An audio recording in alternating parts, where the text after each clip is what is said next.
Praise the lord. హల్లెలూయా. దేవుని పరిశుద్ధ నామానికి మహిమ కలుగును గాక. క్రీస్తునందు నా ప్రియమైన దేవుని బిడ్డలైన మీ అందరికీ ఉదయకాలపు శుభములు తెలియజేస్తున్నాను.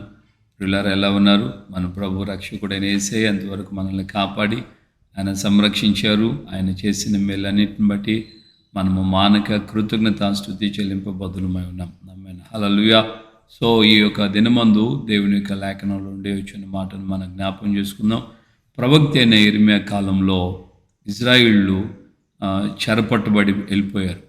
దేవుని యొక్క వాక్కు ప్రవక్త అయిన యిర్మీయాకి ముందుగానే ప్రవక్తకి ఆయన దేవుడు బయలుపరిచి ఇజ్రాయిళ్ళు నెబుకద్నెజర్ బబులోను దేశానికి కొనుపబడతారనే విషయాలు దేవుడు చెప్పాడు.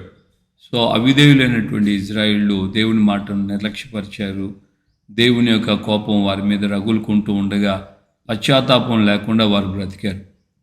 సో దేవుడు చెప్పినట్లుగానే ప్రవక్త ద్వారా పలికించినట్లుగా నెబుకద్నెజర్ వచ్చి ఆ యొక్క రాజ్యాన్ని, ఇజ్రాయిల్ యొక్క రాజ్యాన్ని, యూదా రాజ్యాన్ని ఆయన ఓడించి అనేకుల్ని తీసుకుని వెళ్ళిపోయారు చెరగా. కొద్దిమంది మాత్రం, బలహీనులైన వారిని కొద్దిమందిని మాత్రం ఆ దేశంలో ఉంచారు. అలాంటి సమయంలో ఆ శేషించినటువంటి ఇజ్రాయిళ్ళు ప్రవక్త అయిన యిర్మీయా దగ్గరకు వచ్చి వారు విలపిస్తున్నారు. చూస్తున్నావు కదా మా పరిస్థితి, మేము ఎంత కొద్దిమంది నిలిచి ఉన్నామో నీకు తెలుసు కదా. ఈ పరిస్థితిలో నీవు మా పక్షాన దేవుని వేడుకో. దేవుడు మాకు ఏమీ సెలవిచ్చునా, అది మంచి అయినా కానీ చెడ్డైనా కానీ మేము విన్న ఏ విషయంలో ఏ మాటకైనా తప్పక మాకు కష్టం అనిపించినా సరే మేము తప్పక దేవుని యొక్క మాటకు లోబడతాం. కాబట్టి నువ్వు మా కోసం దేవుని దగ్గర ప్రార్థన చేయి అని ఇజ్రాయిళ్ళు పితృడైనటువంటి ఆ యొక్క ప్రవక్త యిర్మీయాని కోరుకున్నారు. సో యిర్మీయా 10 రోజులు తర్వాత మళ్ళా ఇజ్రాయిల్ అందరిని పిలిచి వారితో ఈ మాట చెప్పాడు. మీరు నన్ను దేవుని దగ్గరకు పంపించారు కదా, నేను ప్రార్థన చేశాను. 10 రోజుల తర్వాత దేవుడు నాకు ఈ సమాధానం ఇచ్చారు. ఏమని చెప్పాడంటే ఇజ్రాయిల్కి, మీరు తొందరపడకండి, భయపడకండి, మీరు ఈ దేశంలో నిలిచి ఉండండి. మీరు ఈ యొక్క దేశంలో నిలిచి ఉన్నట్లయితే నేను మిమ్మల్ని పెళ్ళగింపగా నాటెదను, పడగొట్టక మిమ్మల్ని కట్టెదను అని.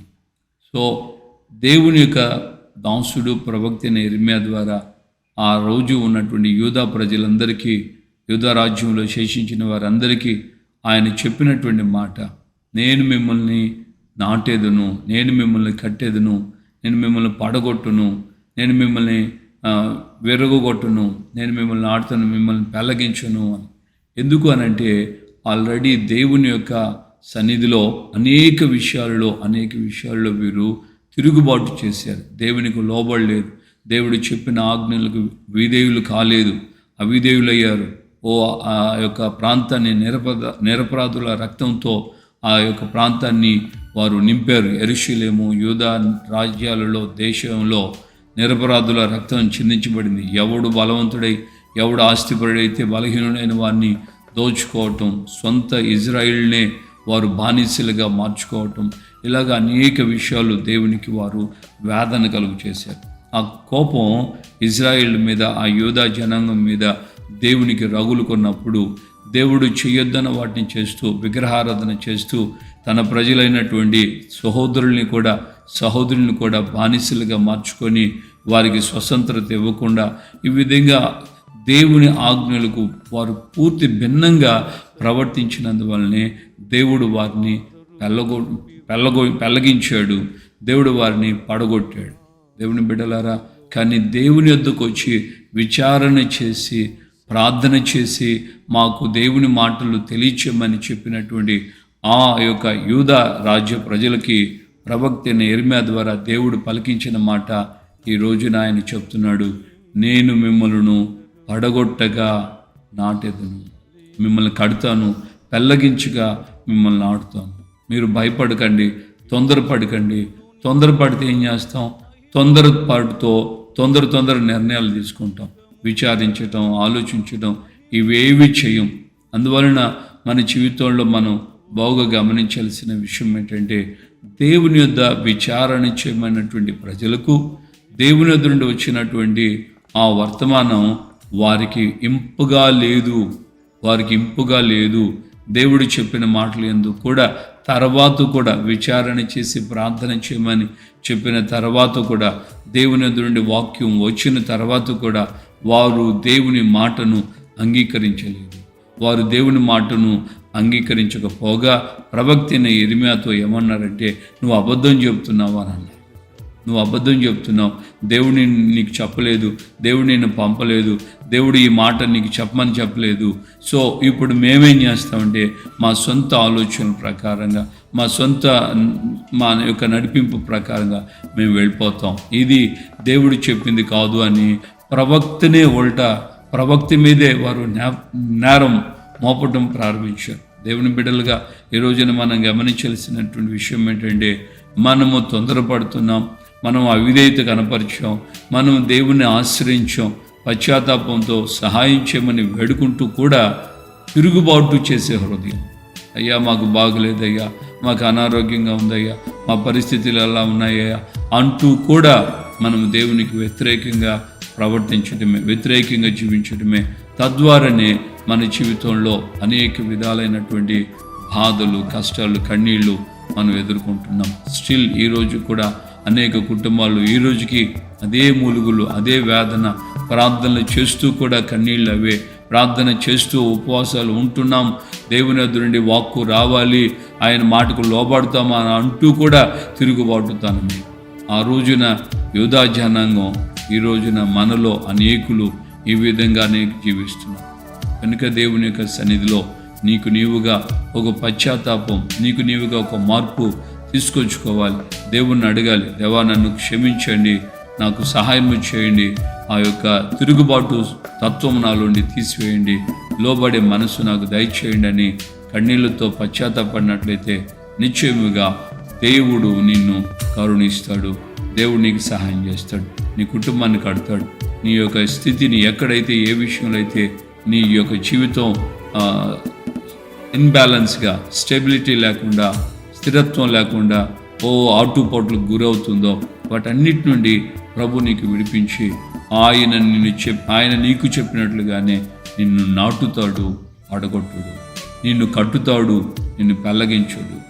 ప్రియమైన దేవుని బిడ్డలారా, దేవుని యొక్క వాక్యమందు విశ్వసించి దేవుడి ఉదయకాలమందు నీతో మాట్లాడుతున్నటువంటి మాట, పితరులైనటువంటి యూదా జనాంగానికి, ఆ రాజ్యంలో ఉన్న ప్రజలకి ఉన్నటువంటి అదే మనసు ఈ రోజుకి మనలో అనేకులు కలిగి ఉన్నాం కనుక దేవుని దగ్గర మనం ప్రాధేయపడి, దేవుని దగ్గర క్షమాపణ పొంది, దేవుని దగ్గర నుండి ఆయన యొక్క సహాయమును మనం పొందిన వారమై ముందుకు కొనసాగించబడదాం.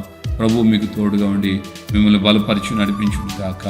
ఆమెను ప్రార్థన చేసుకుందాం. ప్రేమగల తండ్రి, మీ పాదాల స్తోత్రాలు. ఈ ఉదయకాలం మందు నాతో మాతో మీరు మాట్లాడిన మీ అమూల్యమైన వాక్కుల నిమిత్తమై మీకు స్తోత్రాలు చెల్లిస్తున్నాను. ప్రభువా, మీరు అయ్యా యూదా జనాంగమును గురించి, ఇజ్రాయేల్ ప్రజలను గురించి, అయ్యా వారు మిగిలి ఉన్న శేషం, ఆ శేషం కూడా అయ్యా దైవజనుడు ప్రవక్త అయిన యిర్మీయా వద్దకు వచ్చి నాయన వారు కన్నీళ్లతో బ్రతిమలాడినటువంటి సందర్భంలో మీరు ప్రవక్త ద్వారా వారికి చెప్పినటువంటి మాటను సైతం వారు లెక్క చేయలేదయ్యా నాయన, విధేయత కనపరచలేదు. వారు యొక్క సొంత ఆలోచన, స్వబుద్ధిని ఆధారం చేసుకొని వారు సొంత నిర్ణయాల ప్రకారంగానే వెళ్ళిపోయారని అయ్యా మీ లేఖనాల ద్వారా మేము గ్రహిస్తున్నాం.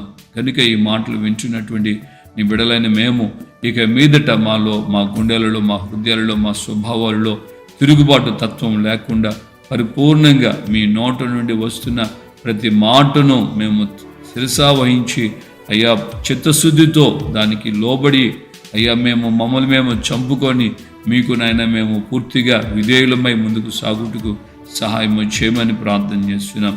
చాలిందేడుగా ఉండి కార్యాలు చేయండి.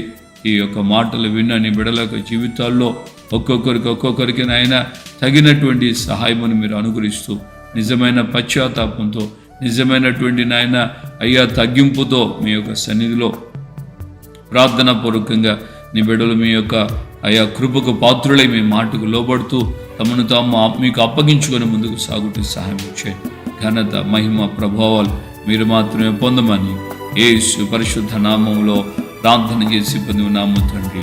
ఆమేన్. మన ప్రభు అయిన యేసు క్రీస్తు కృపయు, తండ్రి అయిన దేవుని ప్రేమ, పరిశుద్ధాత్మిక అన్యోన్య సహవాసం, సమాధానం ఇప్పుడు ఎల్లప్పుడు సకల పరిశుద్ధులకి మనకును ప్రభు రాకడ పర్యంతం దేవుని మాటకు పరిపూర్ణంగా విధేయులమవుతామని తీర్మానం చేసిన ప్రతి హృదయానికి కృపా సమాధానము నిరంతరము తోడేవుని నడిపించును గాక.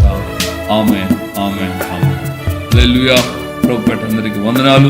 నిశ్చయం ప్రభు ఆ విధంగా నువ్వు మనసారా లోబడితే ఆయన నీ కుటుంబాన్ని ఉద్దేశించిన ఉద్దేశంలో తప్పక నెరవేరుస్తాడు. కృప మీకు తోడుగా ఉండండి. ఆమేన్.